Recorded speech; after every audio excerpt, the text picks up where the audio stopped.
Di Afrika bagian selatan, kita mengetahui keberadaan dinosaurus karnivora dan gesit berkaki dua yang disebut theropoda. Bukan saja dari fosil tubuh langka mereka, tapi juga yang penting dari jejak kaki yang belum lama ini ditemukan oleh para peneliti.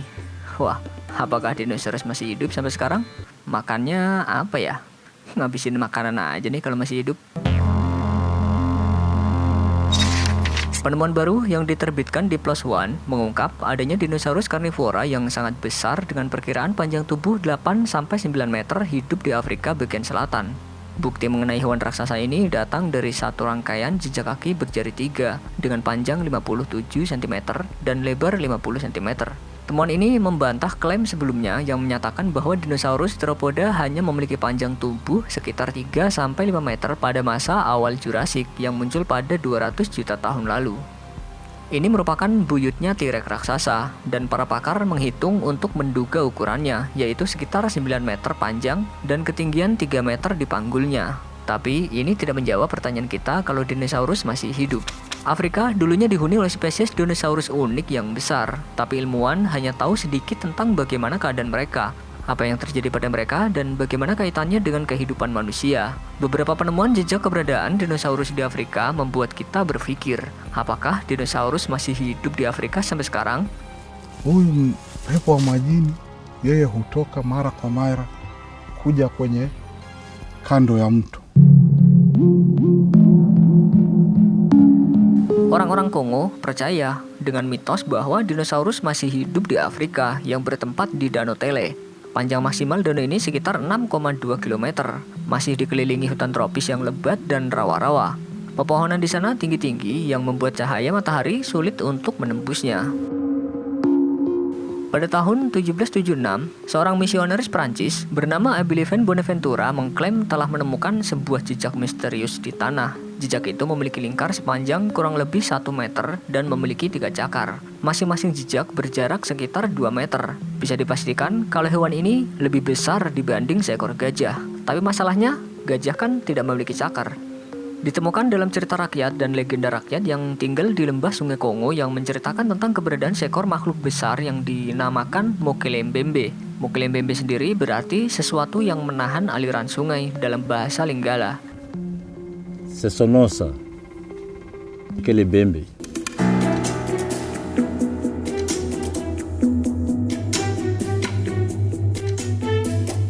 Dari tahun 1700-an, sudah banyak penjelajah yang datang ke danau ini hanya untuk mencari Mokelembembe. Makhluk ini diketahui sebagai makhluk pemakan tanaman dengan ukuran sebesar gajah atau kuda Nil dan menyukai tempat danau yang dalam. Beberapa legenda menyebutnya memiliki tubuh seperti gajah dengan leher panjang, ekor dan kepala kecil, berwarna coklat abu-abu, dan dianggap menyerupai hewan sauropoda.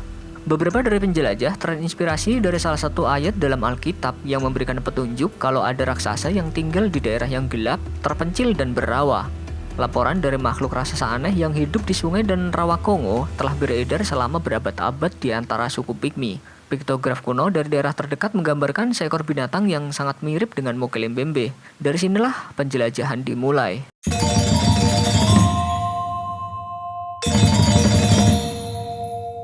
Laporan dari hewan ini telah beberapa kali muncul selama abad ke-9 yang mewawancarai 2 saksi mata dari suku Pygmy di daerah Danau Tele yang sering mengalami gangguan oleh hewan besar yang menyerang wilayah penangkapan ikan mereka. Mereka pun membuat jebakan di tempat itu. Dan suatu hari, suku Pygmy dengan bersenjata tombak berhasil mengusir satu makhluk dan membunuh salah satunya. Oleh suku Pygmy, makhluk itu diiris menjadi potongan-potongan dan butuh beberapa hari untuk mengirisnya. Daging Mokelembembe diduga beracun bagi manusia. Seorang penjelajah yang bernama Roy Mekel menulis bahwa setelah insiden pada tahun 1959, di mana beberapa orang meninggal setelah memakan Mokelembembe itu mati. Sejak saat itu, makhluk ini tidak pernah dibunuh untuk dimakan.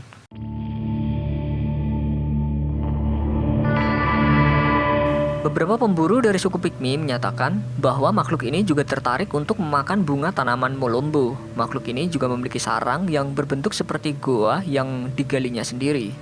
Menurut tradisi, siapapun yang melihat Mokele-mbembe dan kemudian membicarakannya, maka mereka akan segera meninggal. Dan banyak orang tidak mau membahas pertemuan mereka karena memang sudah dilarang oleh tetua desa. Meskipun Mokele-mbembe adalah amfibi dan hampir selalu ditemui di sungai dan danau, ia dikatakan hidup di hutan dan hanya masuk ke dalam air untuk memakan buah seperti apel dari Malombo itu. Pada tanggal 4 Februari 1981 yang dipimpin oleh Herman Register melakukan ekspedisi ke Danau Tele untuk mencari Mokele-mbembe. Mereka mendengar dan merekam seekor binatang yang membuat geraman keras. Ini dia rekamannya.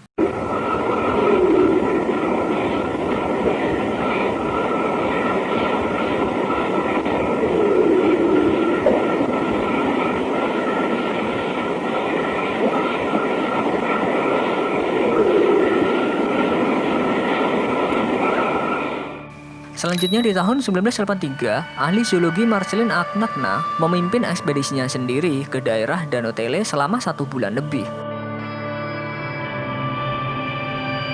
Dia mengklaim bahwa dia dan timnya mengamati dan merekam selama 20 menit seekor hewan sepanjang 5 meter dengan punggung lebar dan leher panjang berenang di danau. Tapi meskipun telah direkam, ternyata kameranya salah setting. Seorang peneliti William Gibbon melakukan ekspedisi besar ke Kongo selama 1985 sampai 1986 dan mencari lagi pada tahun 1992 untuk membuktikan Mokele-mbembe itu. Dia banyak berbicara dengan orang-orang yang telah melihat binatang-binatang itu, tetapi dia tidak berhasil melihat binatang itu dengan mata kepalanya sendiri. Meski begitu, pada September 1992, kru film Jepang yang dipimpin oleh Tatsuo Watanabe merekam video kontroversial yang menunjukkan dari apa yang mereka yakini sebagai Mokele-mbembe yang melintasi Danau Tele.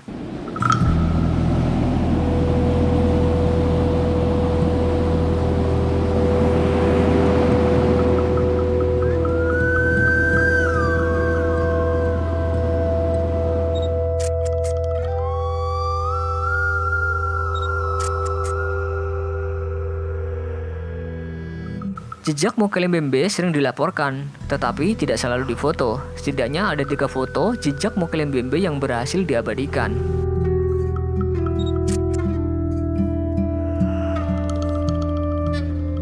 Untuk mencari jawaban kebenarannya, pada tahun 2001 dibentuklah Lake Tele Community Reserve, yaitu suatu badan yang dikhususkan untuk meneliti dan menjaga Danau Tele dari pemerintahan Kongo. Dari hasil penelitian tim itu selama berbulan-bulan, diketahuilah Danau Tele hanyalah danau dangkal dengan kedalaman 8 meter, dan di bawahnya hanyalah lumpur. Hampir sempat putus asa, Roy Michael bersama timnya pada tahun 2012 menemukan gua bawah tanah dengan saluran udara yang baik. Meskipun tidak berhasil mendapatkan penampakan Mokele-mbembe, tapi dengan teknologi sonar, terungkap banyak makhluk seperti ular dan kadal di dalam danau yang panjangnya bisa 9 meteran.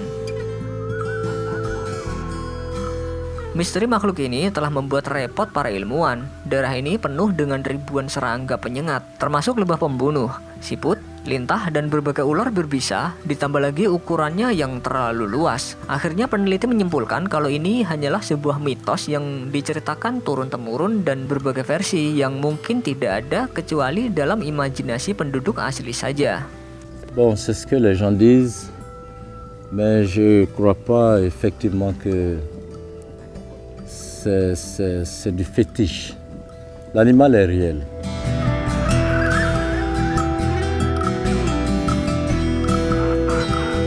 Kasus ini mungkin sama dengan misteri monster Loch Ness atau monster Nessie, salah satu mitos tertua dan paling abadi di Skotlandia yang diduga adalah Plesiosaurus. Secara ilmiah, Plesiosaurus tidak akan dapat bertahan hidup di lingkungan air dingin seperti Loch Ness. Ia juga membutuhkan udara untuk bernafas. Apabila Nessie adalah Plesiosaurus, tentu saja penampakannya akan lebih sering terjadi. Berkali-kali para ilmuwan melakukan ekspedisi untuk mengungkapnya, tapi tidak membuahkan hasil yang jelas. Yang terakhir adalah Profesor Neil Gemmel yang mengambil sampel air untuk dites DNA-nya. Dan hasilnya, dia hanya bisa menyimpulkan bahwa Danau Loch Ness berisi banyak belut. Penampakan Nessie mungkin adalah penampakan belut yang tumbuh terlalu besar. Meskipun teori ini kemungkinannya juga sangat kecil.